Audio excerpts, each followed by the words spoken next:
Hello everyone, welcome to a modded Grim Dawn run. I have a lot to talk about this particular episode. Also there we go. My headset wasn't fully plugged in. Anyways, so, stopping the league because I'm not going to be able to do it much more in that's going to matter this year. I now know how it operates, like I said in the last league episode. I know how it operates, and next time I'll be going in with a plan. I'm already making some plans in my head, but I'm gonna wait and see what updates happen first before I finalize anything, since I have a whole year for that. What this is a mod that theoretically adjusts everything in such a way, increased monster spawns, increased levels, etc. I'll eventually get into all of the changes here. It's an old mod. It hasn't been updated since 2016, I think. But it only changes core aspects, so the actual item changes shouldn't be too different here. It just changes the sort of core attributes of how the game operates. It's theoretically not supposed to make the game any easier or harder. And that's something I was specifically looking for, because with the pet mod before, that was very specifically geared towards making the game easier, which is nice and all. I don't have an issue with that, but I must confess that I'm one of those people who likes a bit of challenge in my life, and that really didn't have that. So, also they've zoomed in the camera slightly, you can see, with this mod. Anyways, that's something I very specifically wanted to take a moment to talk about, because Grim Dawn handles difficulty really nicely overall. Alright, how do I want to play this with this mod? This is going to be a fairly interesting question here.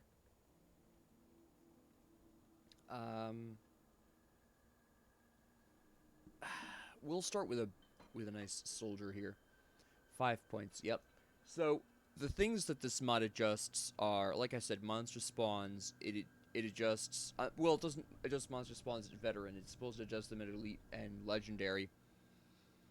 I know it increases damage taken and received and stuff like that. There's a lot of changes it makes. I don't think the mod covered all of them, but one of the changes is more points. I believe Devotion has more points available, points unlocked. Oh, is there no Devotion? Interesting. Unless it's... That could be interesting. I'm not sure if that's a glitch or if that's a bug or a feature. Doesn't make a difference. We'll go with this. We're going to run with Force Wave. So, Grim Dawn, like I was saying, handles difficulty quite nicely because enemies will scale with you up to a point, and then past that point, I need to actually put Force Wave on. Past that point, they stop scaling, but they also stop giving you experience. So you really can't... The enemies progress with you, and you have to move on in order to get stronger, which you want to do anyways, because of course you're trying to get through the game. That's fine. Now, another thing that I want to... I've been playing Tactics Reborn behind the scenes as well. I played it... I have it, obviously, Tactics Reborn, Tactics Ogre Reborn, but I played the PSP version way back in the day as well. So this is basically... Well, not even my second run. I've played that game several times. I love that game. Anyways, two really significant changes were made for Reborn. The first one was a level cap that only increases as you progress through the game. And secondarily, the removal of random encounters in favor of deliberately triggered training for leveling up purposes. Now, I don't know why they removed the random battles. I guess that doesn't really make a difference between that and training. Training is more convenient, so probably that's why they did that. But the institution of a maximum level was to prevent people from doing what they were doing with the PSP one, which would be to just grind out a whole bunch of levels and blast through the game very easily. And I can understand that, but it would have just been as easy for them to basically pull a Grim Dawn here where they just scaled the enemy levels to the main character's level, Denim, and therefore, no matter how high you got in level, or your party got in level, oh no, that could still be broken though, couldn't it? No, I can see why they changed the max level, never mind. Anyways, it's about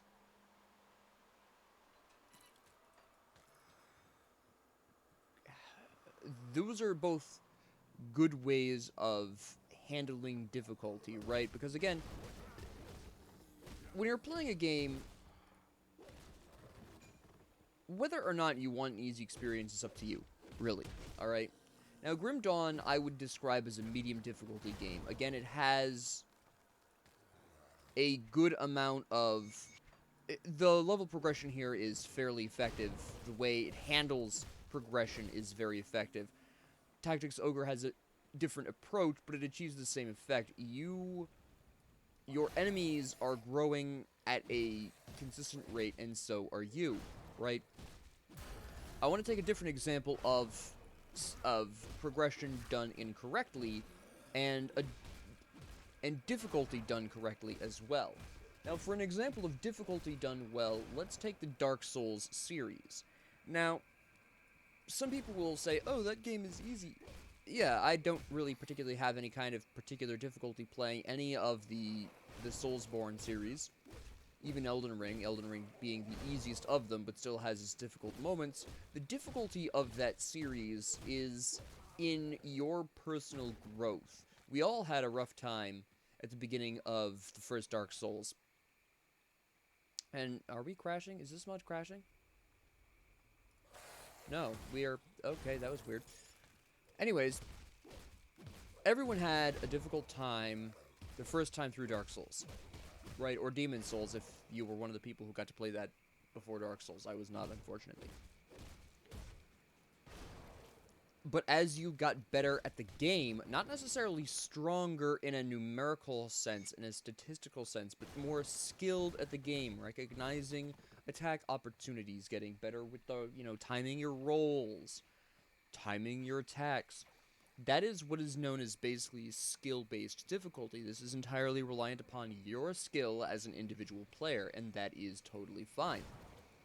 That is a different way of handling difficulty, but that's a difficult thing to do. That is very difficult to manage. It is difficult to create a system that forces your progression to basically rely on your personal skill and make it feel satisfying when you get there rather than cheap, say. An example of this would actually be a game that I'm working on in the background that you may or may not see the rest of, Ys Origins, or Ys Origins as it's properly pronounced. This game is odd to me because it is a really easy game, except for the bosses, who are very difficult. The difficulty of that game is in the bosses, who are not well scaled, alright? Now, I don't know if you've seen that series. Probably not if you're watching this. Maybe you have, I don't know. But the basic problem with Ys Origins, they do one thing correctly and one thing incorrectly. Alright? The thing that they do correctly is the bosses take the same kind of skill type level as Dark Souls. You are going into that boss and you are... We'll grab Cadence actually. You are going into that boss and you are 100% figuring out patterns, attacking when you have opportunities. It's a very similar mindset to how Dark Souls works. But that's not the problem with the bosses in Ys Origins. The problem in Ys Origins is, in that game, as in most single-player games I play, I've been going out of my way to defeat as many enemies as possible. It's just something I've developed as a habit when I play single-player games. More experience, more gold, etc. There is a leveling system in that game. You don't get to like choose skills or anything like that. You just get stronger. Very basic leveling. Regardless, the bosses past a certain point in the game require you to be a certain minimum strength that is not achieved by having killed everything on the way there. I actually have to grind in order to beat bosses. I'm going to give you an example. The last episode I have on my channel, and maybe you'll see the continuation of this, I'm not sure yet, is a giant flower boss that heals itself if you can't destroy these little buds in time. And the first 2 times I did it, the first time I didn't 100% understand what was going on. I figured the buds were doing something. I didn't know how much it was going to heal it. I died the first time, that's fine. Second time I knew what I was doing. Went in to fight the flower boss. Went out and tried to take out the flowers in time. I can't kill the flowers in time. I'm not a high enough level in game, despite having gone out of my way to kill all enemies on the way there. If you don't believe me, you can just watch through the series, or you can just take me at my word. But I've been going out of my way to kill every enemy I see, and then some, and I still don't have the requisite strength to actually kill those flowers in time to prevent the boss from healing a massive amount of HP. So what I had to do, and like I said, I've done this already. I've recorded it, but I'm not, like I said, I'm not 100% sure I'll bother uploading it because the other bosses are proving equally as strenuous for all the same wrong reasons. But basically, the issue here is, yeah, I don't have any devotion. Oh, interesting. Okay. Well, I'll get a 5% health bonus because that's about my best option there. I'll probably do a second shrine in the next episode and see what that does. But anyways, back to the point. I have to be a certain minimum level and know how the boss works to kill the boss. And I've gone out of my way to kill all the enemies, and I still had to grind. This is a bad progression system, because I have, despite playing very aggressively and going out of my way to get as much experience as possible on my way to this boss, I still had to grind. This is not the first time in the game that's happened. In fact, there was a mini-boss I had to grind for as well, simply because, once again, the mini-boss was... Actually, it was 3 mini-bosses, technically, but the mini-bosses were individually too strong. I knew how to kill them because they were just mini-bosses. They were just basically really souped-up versions of regular enemies. But even just being souped-up versions of regular enemies, I still had to grind to kill them, despite, again, having gone out of my way to kill all the enemies I could find in a given area. So, basically, the issue comes down to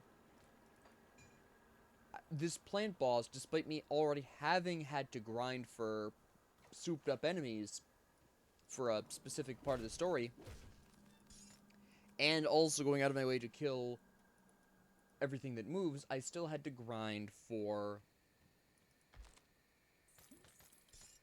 the boss. Now, you might be saying to yourself, well, Professor, you know, grinding is a part of games. Some people like grinding. Yes, absolutely. I'm going to give a different comparison here to Final Fantasy, right? The Final Fantasy series handles leveling fairly well.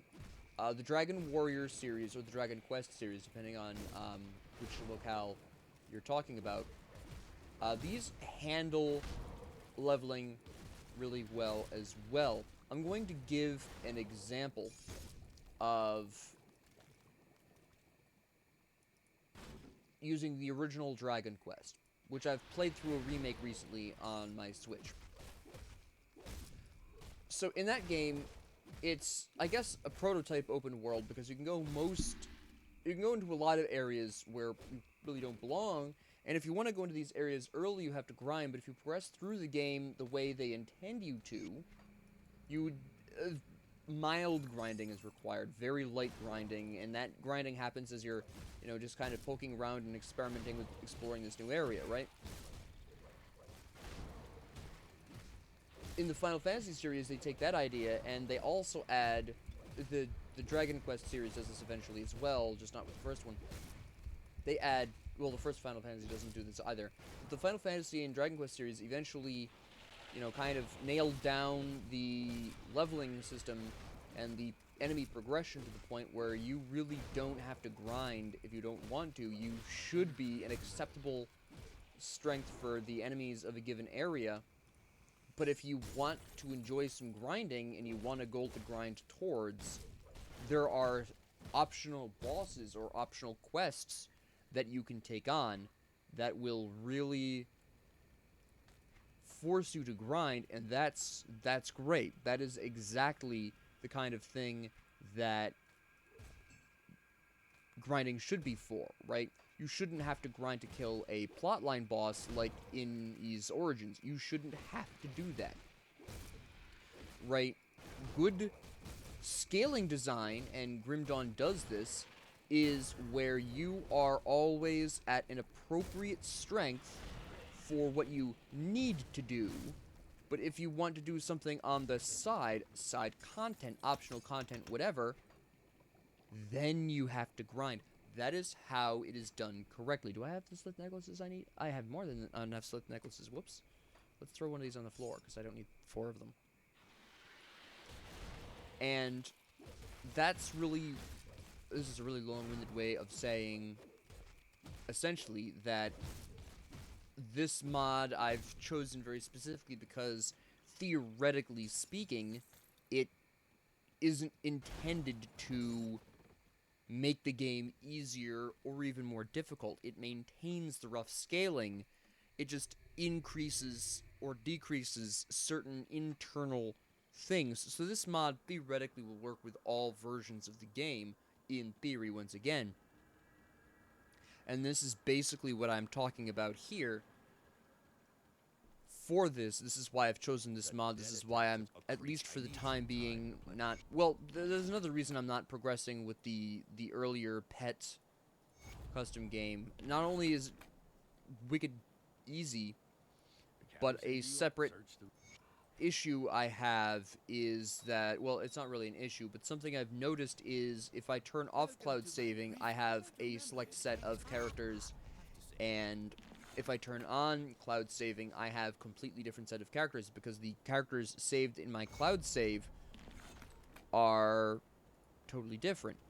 Now, what I want to do is be able to guaranteed recreate this at any given time. I've obviously kept backups of both at this point, but I want to be able to freely recreate this because without needing to use mods. I know a lot of people use mods to store extra equipment or have more characters, and that's fine. That is not something I judge. I understand completely.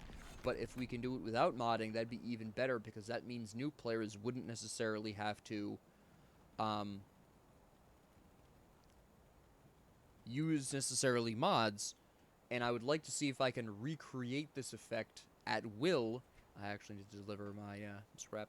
Recreate this effect at will, so that way everybody, without using mods, can basically store 2 sets of characters with absolutely no issue, utilizing the Steam cloud saving system, right? So I want to also figure that out on the side, and the cloud saved version of the cloud saved list is the one with the pet character, but again, the pet mod was specifically designed to make the game easier. This mod is not. So this is a mod that I'm going to run through and see how this works, see if this is an interesting way of playing the game while waiting for next year's league, now that I know what it's about, now that I know what's going on. So, kind of a weird rant for Grim Dawn, but I really wanted to talk about it because this is going to kind of shape my outlook on the games you'll be seeing me play in the foreseeable future, and I wanted to talk about it. So, with that being said, I am going to end this episode here. This is a conversation I'd love to have. If you know of a way of maintaining both the cloud saved and non-cloud saved lists and being able to switch between the two at will, or you have any clues, maybe you've done some experimental work yourself, I'd love to talk about it. I haven't seen anything online specifically. Maybe I'm looking up the wrong terms. I don't know, but I haven't been able to find anything online about this. But it is something it's one of the things I mentioned I was working on behind the scenes. Not the only Grim Dawn thing I'm working on behind the scenes, but it is one of the bigger ones because I think this could be really big.